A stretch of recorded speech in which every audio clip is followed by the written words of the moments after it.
What is the first thing someone does when they stop loving you? It's not always slamming doors, yelling, or asking for space. It's usually far more quiet. Something shifts almost imperceptibly at first, and if you're not paying attention, you might miss the earliest signs. The very moments when their heart begins to pull away while the words and routines stay exactly the same. Video is not about drama, accusations, or guessing games. It's about clarity. When love fades, it often leaves a subtle trail of behavior changes, emotional distance, and withheld connection that tells the real story even when their lips don't. In this video, we'll walk through 5 subtle but deeply telling signs that often appear first when someone no longer loves you. These aren't wild guesses, but rather based on research. End of this video, you'll have a clearer sense of what's real, what matters, and what your next step might be. Stay until the end, because one of these signs, which often goes unnoticed, could shift how you view your relationship entirely. You deserve honesty not only from others, but also from yourself. Let's take a closer look at how love starts to leave in the same quiet ways. The first sign is loss of curiosity. One of the first and quietest symptoms that someone no longer loves you is that they stop being inquisitive about your life. Not long ago, they might have asked how your doctor's appointment went, or what your grandkids are up to, or how you've been sleeping lately. But now they barely lift their eyes when you speak. They don't ask follow-up questions, and they don't seem interested in the little stories that make up your day. That change isn't just about distraction or being busy, it's about emotional disconnection. Let me tell you about Edna and Paul, who were married for nearly 40 years. Edna used to tell Paul everything, how the roses were finally blooming again, what the neighbor's dog had done. Paul used to listen, nod, and make comments, but when Edna started a story, he would barely look up from the screen and respond with a grunt or no response at all. This heavy quiet between them. It wasn't just a lack of words. It was the absence of interest when someone loves you. They lean into your world. They want to understand you even in the smallest things. They remember your appointments. They care about what upsets you this morning. When that caring fades, they start to emotionally check out. And it doesn't usually come with anger. It comes with silence, a kind of emotional vacancy that leaves you feeling lonely, even in a shared room. And here's the truth people don't stop asking. Because you're boring or because your stories have changed, they stop because they no longer feel emotionally invested. You become background noise instead of the main character in their day that sounds harsh. But if you're starting to feel like your voice doesn't land anymore, it might be time to ask, when did they stop being curious about me? And why didn't I notice it sooner? Because when someone no longer loves you, they don't always say it, but they show it in what they no longer ask and what they no longer seem to care to hear. Sign 2, decreased patience. When someone's love begins to fade, their patience is often the first thing to go. The same things they used to smile at, laugh off, or gently correct suddenly seem to irritate them. When you relate a familiar anecdote or ask a simple inquiry about the calendar or groceries, you may be met with a sigh, angry tone, or chilly expression that says, "Why bother me?" What once felt like understanding now feels like treading on eggshells. Consider Helen, a 76-year-old woman whose husband Richard used to tease her about her forgetfulness. He would help her find her glasses or remind her where she left her phone as part of their routine. However, when she asked for help logging into her online banking, Richard abruptly snapped at her, muttering under his breath or rolling his eyes. Helen never forgot that moment, not because it was dramatic, but because it was so different from who he used to be. When someone is in love, they offer grace. They know your quirks, your habits, your weak spots, and they navigate them gently. But when love fades, even the smallest requests feel like demands to them. The shift is subtle but powerful. Where there used to be understanding, there's now resistance, and it's not about what you did wrong. It's about how they've started pulling away emotionally, and patience is often the first thread that snaps. You might start second-guessing yourself. Am I being too needy? Am I asking too much? But the truth is, it's not about needing less. It's about how they're willing to show up for you has changed. They're no longer investing emotionally, and that shows up in the tone of their voice, the way they interrupt, the eye rolls you catch. Even the heavy silence that follows a perfectly normal question. Don't ignore that shift. It's not just moodiness or stress. It could be a sign that their heart is no longer where it once was. And if you're constantly feeling like you're a bother, instead of a partner, that's something you deserve to acknowledge. If you're still watching this video and finding these invaluable, please comment number 2 below to let me know you're here. And if you haven't subscribed yet, I recommend you subscribe and turn on the bell so you don't miss any videos. Your support helps us continue creating good content to inform and inspire you. Now let's move forward. Sign 3: lack of time together. When love begins to disappear, time starts to disappear with it.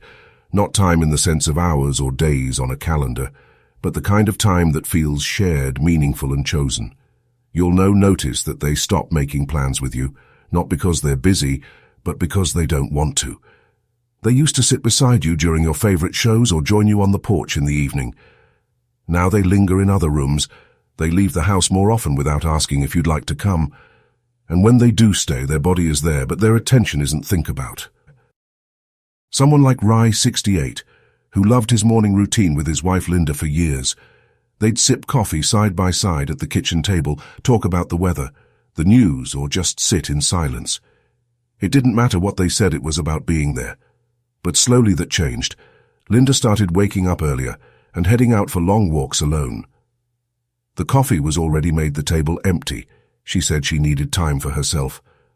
Rai understood until it kept happening day after day.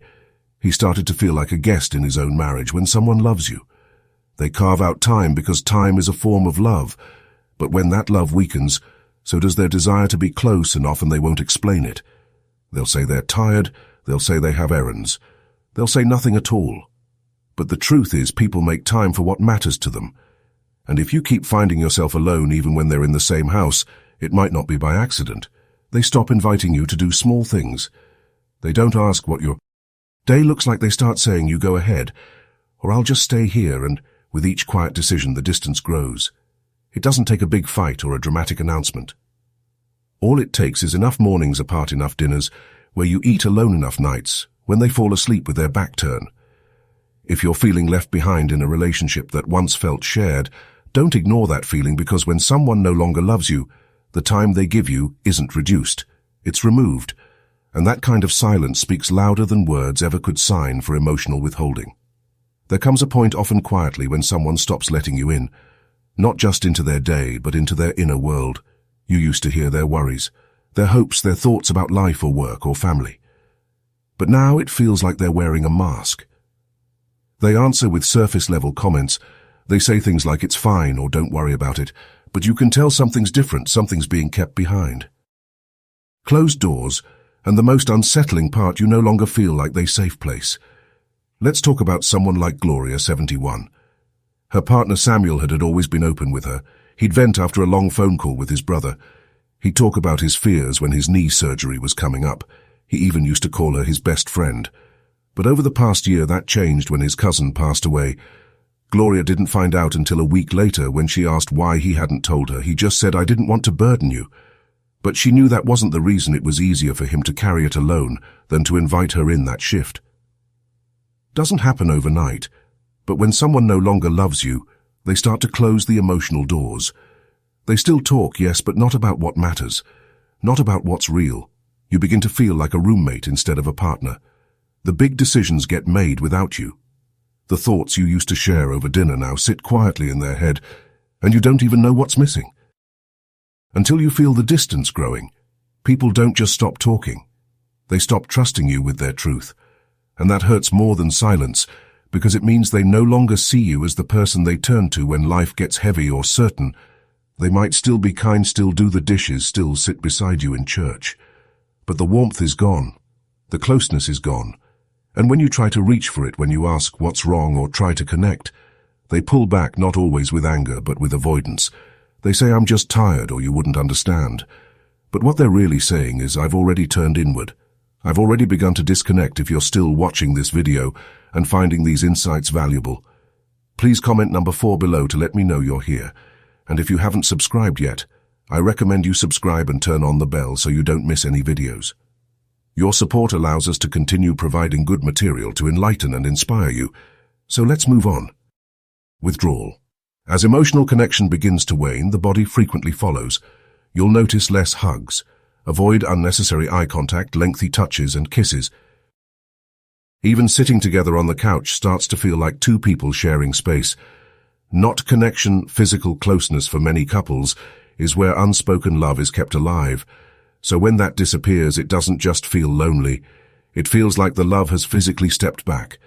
Think about Martin and Alice, married for 45 years for most of their lives.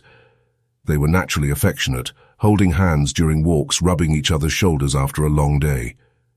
Martin always used to pull Alice in for a quick kiss before bed, but after his retirement, something changed. He became quieter, more distant. He'd turn his back in bed. He'd shrug off her hand when she tried to rest it on his knee while watching television. He stopped initiating any kind of touch, and slowly Alice stopped reaching too. Not because she didn't love him, but because she didn't know where she stood anymore. Physical touch is a kind of language. It says, I'm here. I care. I still choose you, and when someone no longer loves you, they stop. Speaking that language, they avoid it. They pull away. They stop reaching for your hand in public. They flinch slightly when you lean in for a kiss. It's subtle, but it cuts deep, and the longer it goes on, the harder it is to bridge that gap. It's not about passion or romance. Not always. It's about presence, reassurance. The feeling that even in silence you're still wanted when that's gone. It's easy to question everything, to wonder if you've done something wrong. But often it isn't about what you did. It's about how they feel and how they no longer feel drawn to you emotionally or physically. If you've noticed the warmth leaving the room when they walk in, or if your hugs feel more like polite gestures than genuine connection, it might be time to face what's no longer being said, because when someone stops loving you, the body knows, and it starts showing you one distance at a time. Final thoughts. Now that you've heard these 5 signs, take a quiet moment to reflect. Maybe one of them stood out, maybe all of them did. The important thing isn't just recognizing the signs, but recognizing what they mean for you. Because when love begins to fade, we often feel it in our gut before we see it in words or actions, and yet we second-guess ourselves, we minimize, we tell ourselves not to overreact.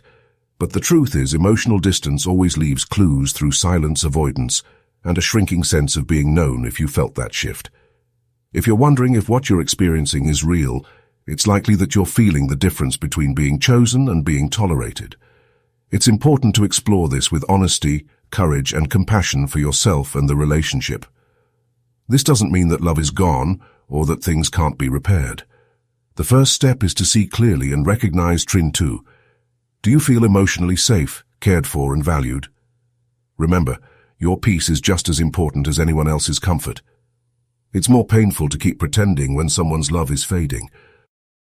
You deserve real love that shows up, leans in, stays curious, and chooses you day after day. Thank you for joining us today. Please leave a comment below and share one thing you value. If you loved this video and found it helpful, please like, subscribe, and share to help us continue generating informative and inspiring material. Thank you for watching, and we hope to see you in the future video.